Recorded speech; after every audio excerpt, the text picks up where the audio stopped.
Assalamualaikum warahmatullahi wabarakatuh. Alhamdulillahirabbil alamin wa nasta'in ala umuri dunya waddin wassalatu wassalamu ala sayyidi asrorul ini. Sob semua, ini pada situasi Covid ini yang sulit itu bukan hanya karyawan atau siapapun, para pengusaha pun sulit gitu. Dan saya tadi Pak Wayan ini seorang pengusaha yang luar biasa. Kan saya kenal dia udah puluhan tahun, hampir 25 tahun lebih gitu. Saya tahu dia juga dari mulai kecilnya, dari mulai bisnis biasa itu sampai sekarang luar biasa itu. Tapi ternyata sekarang siapapun sengsara sob.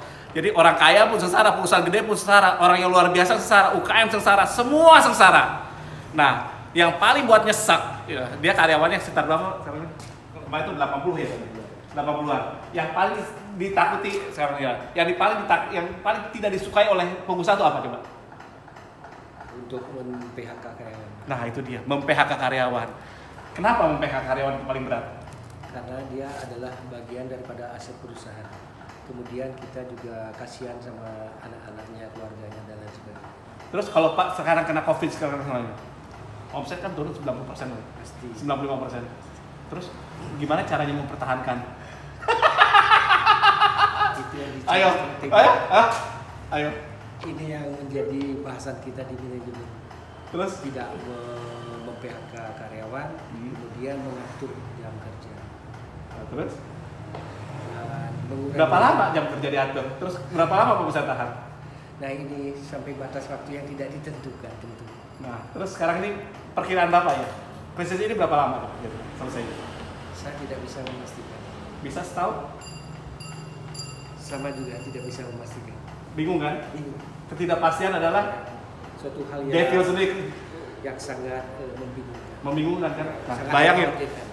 Dia puluhan tahun pengusaha senior saya, mulai dari nol, dari orang nggak punya apa-apa, bukan siapa-siapa, sekarang udah punya perusahaan, punya karyawan, punya macam-macam, ya ternyata dia stres juga, pusing. Jadi Anda gini loh, jangan Anda berharap bahwa yang pusing itu Anda semua, kita semua, oh saya kehilangan pekerja gini, enggak. Doakan, saya ngomong ya ke karyawannya, doakan bos Anda supaya dia bisa bertahan, bisa sehat gitu, bisa nyelamatin kita semua. Sekarang ini wajib Anda berdoa terus-terusan gitu, apapun agamanya. Jadi intinya gitu. Lihat mukanya, dia seperti itu. Stres, pusing gimana? Untung dia masih sehat keuntungannya. Betul nggak Pak? Betul. Ya, jadi perusahaan besar itu malah sengsara sob. Luar biasa susahnya itu. Perusahaan yang UKM juga sengsara juga. Yang miskin tambah sengsara gitu. Makanya sob, kita di Uber nawarkan satu kerjasama.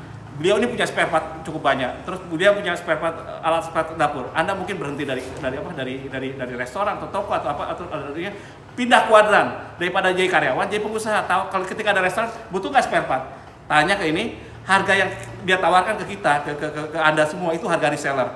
Dan Uber tidak ngambil apapun. Harga reseller itu Anda terima sendiri dan Anda bisa jualkan. Mungkin bisa lebih murah dari siapapun.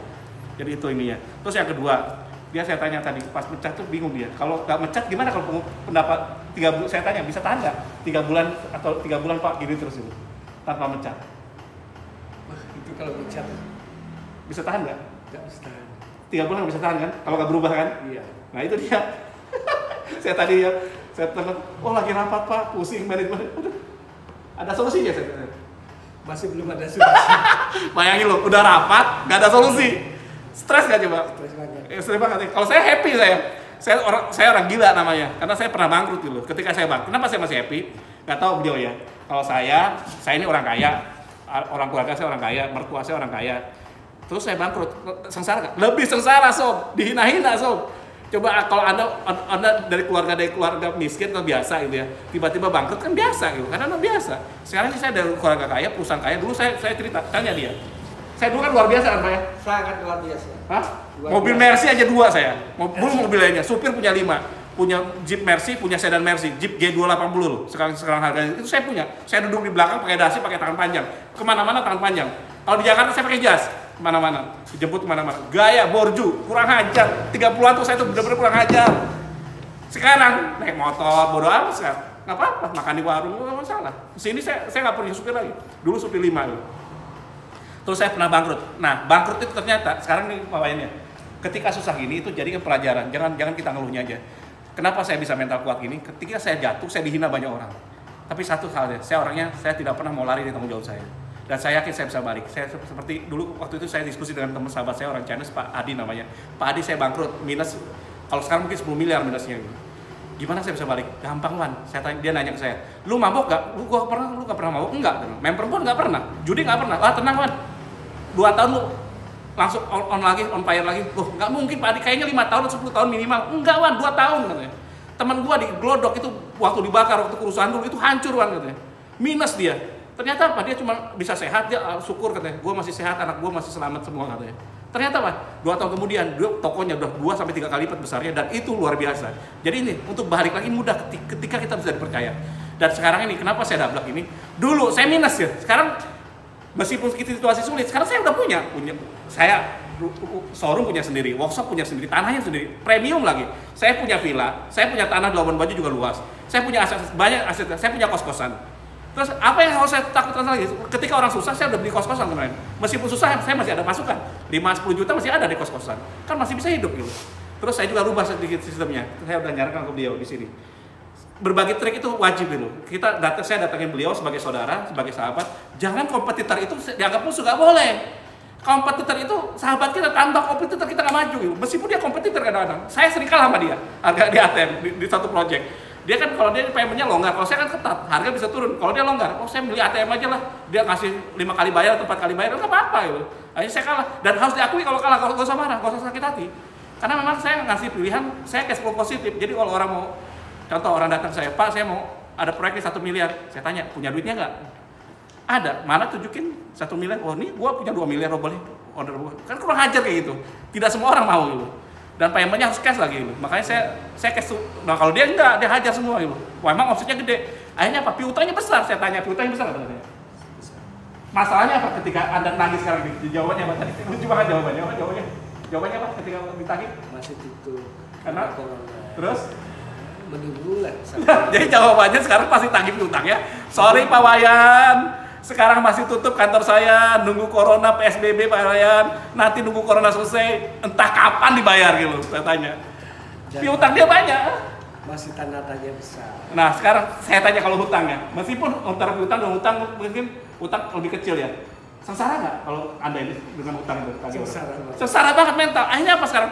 Pengusaha itu jatuhnya berkali-kali mentalnya, udah mau karyawannya, belum mental, ininya, wah luar biasa. Makanya kasihanilah bos-bos Anda sekarang ini. Mudah-mudahan doakan dia benar-benar bisa selamat. Nah, saya ngasih trik ke dia. Ini ada bisa Anda tiru ya triknya. Saya gak malu-malu udah 10 tahun ini menerapkan di kantor tuh ada dapur gitu, dapur umum. Malah sekarang saya tingkatin dulu. Jadi bukan mereka itu bisa makan pagi, siang, sore itu sekalian. Kalau di sini kan ada uang apa? Uang makan segala macam ya. Rubah kalau saya rubah gitu. Masak aja. Supaya apa? Loh, kalau masak di kantor saya belajar ketika di Cina. Waktu saya datang ke Cina tahun pertama kok lihat ada kompor di depan. Saya nggak ngerti loh. Tahun kedua datang, akhirnya tahun kedua saya tanya, saya selidikin. Ternyata pas siang itu, meskipun 5 orang karyawan, 4 orang karyawan, dia ke depan masak, tunggu setengah jam. Udah masak, selesai makan sendiri, di situ makan. Selesai, nggak kemana-mana.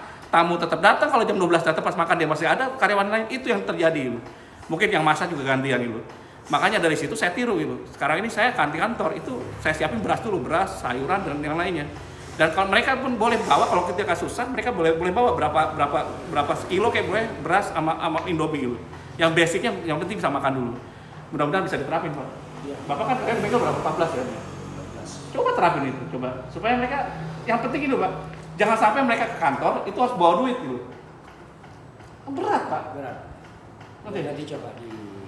Meskipun cuma 20.000 kan minimal coba Anda ke kantor minimal 20.000 kan 25.000 paling irit tuh 15.000. Mau nggak mau, coba kalau ke kantor saya ada kebun duit, malah tempat saya di bawah tuh Pak ya, itu saya jadiin ada kos-kosan, ada mereka tinggal mes jadi mereka bisa tinggal di situ. Malah bilang ke Sandra, kalau kamu nggak bisa bayar kosan, kantor lantai 2 kosong, lantai 3 saya kosong, pakai aja saya rumah, nggak apa-apa, nggak usah malu-malu. Yang penting sekarang apa? Mode survival sekarang ini semuanya. Jadi saya sekarang kunjungi beliau itu silaturahmi dan alhamdulillah sekarang beliau dengan saya sepakat. PT Uber Sadar Kaya, nah Mbak ini dia ini ya yang bagian ngurusinnya dia ya, nanti kasih saya harga press list, harganya, harga presisnya berapa, harga netonya berapa, gambarnya berapa, terus kalau ada stoknya berapa gitu. Nah itu bakal nanti share, Anda bisa jadi reseller ya produk di sini. Lihat ini di sini dia punya 2 gudang di situ satu, yang di sana juga satu di Sidakarya, gede-gede gudangnya, penuh gudangnya, nggak main-main, nilainya gede sob. Yang di sini yang kecil-kecil ini hanya biasa doang ini hanya ini, tapi di gudang masih banyak itu.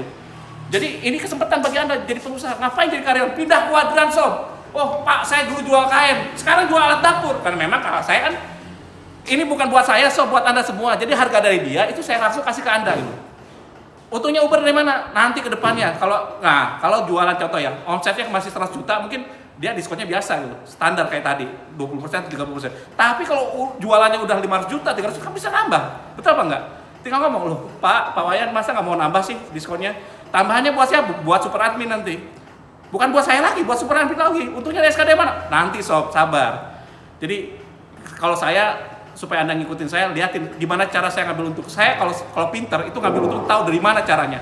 Kalau orang pinter tidak langsung lapar, langsung potong, langsung untung, nggak bisa. Kita nahan. Tahu saya masih bisa usaha lain gitu. Jadi kalau bisa usaha lain, saya untungnya belakangan aja. Kalau kurang banyak kurangnya, kalau saya salah, saya gudang salah, saya mohon maaf ya. Wabillahi taufiq wal hidayah. Wassalamualaikum warahmatullahi wabarakatuh.